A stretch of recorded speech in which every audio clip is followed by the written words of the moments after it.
Souvenons-nous qu'Abraham avait voulu aider le Seigneur à réaliser ses intentions. Il avait reconnu combien ce dessein de Dieu était impossible sur une base naturelle. Ensuite, sa foi avait faibli et nous connaissons l'histoire douloureuse d'Ishmaël.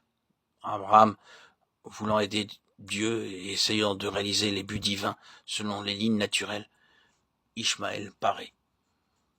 Qu'est-il? Le fruit de la nature. Puis Isaac paraît, le fruit de Dieu. Tous les deux se trouvent dans la même maison. Deux choses en résultent. L'heure et le jour arrivent où l'Éternel adresse à Abraham cette parole. Renvoie cette servante et son fils, car le fils de cette servante ne doit pas hériter avec le fils de la femme libre. Genèse 21:10. Avons-nous saisi cela? Ce qui est né de la chair ne peut pas hériter avec ce qui est né de l'esprit.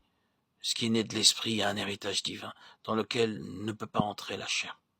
Ce qui est de Dieu est entièrement autre, et ne peut partager sa substance avec ce qui est de la chair. Il faut que l'un disparaisse. Si l'on ne fait pas ce que Dieu a ordonné, qu'est-ce qui en résultera? C'est Ishmaël qui chassera Isaac, car il est dit qu'Ishmaël se rit d'Isaac, qu'il se moqua d'Isaac, et chercha à rendre misérable la vie d'Isaac. Tout cela avec le but de chasser Isaac pour avoir la place d'Isaac. C'est toujours ce que fait la chair. Elle est opposée à l'esprit. Donnons une place aux fruits de la nature, et il chassera bientôt ce qui est de Dieu. Ces deux ne sauraient habiter ensemble. Ces deux ne peuvent être co-héritiers.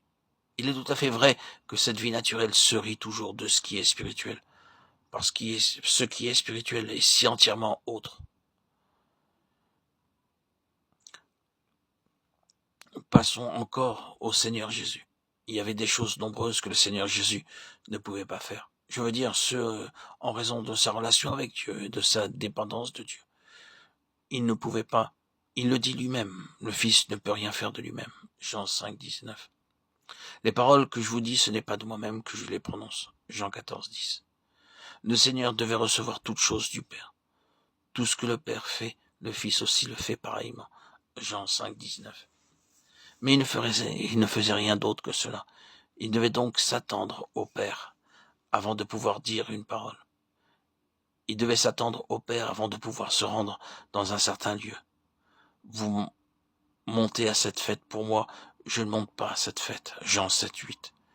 Il a conscience à ce moment-là d'être retenu.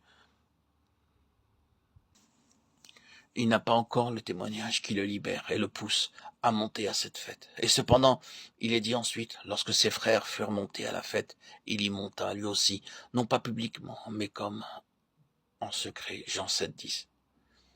Était-ce là un subterfuge, une ruse, un moyen de se débarrasser de personnes dont il ne désirait pas la compagnie, avec lesquelles il ne voulait pas monter, préférant être seul?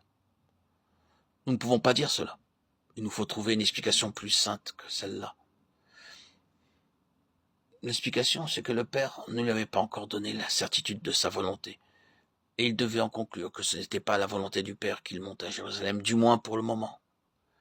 Mais lorsque ses frères furent partis, la volonté du Père se révéla clairement en lui. Il fut libéré dans son esprit.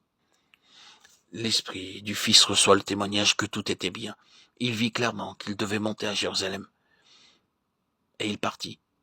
Le point, c'est que le Seigneur Jésus est limité entièrement par sa relation avec son Père, par sa dépendance volontaire, par la loi de la vie qui veut que tout vienne de Dieu et rien de soi-même. C'est la loi. L'homme naturel ne doit pas se rire de nous, de nos pensées, de nos projets, ni se moquer de nous. Mais c'est la loi de l'esprit, de la communion avec le Père, qui doit triompher dans tous nos projets, dans tous les aspects de notre vie.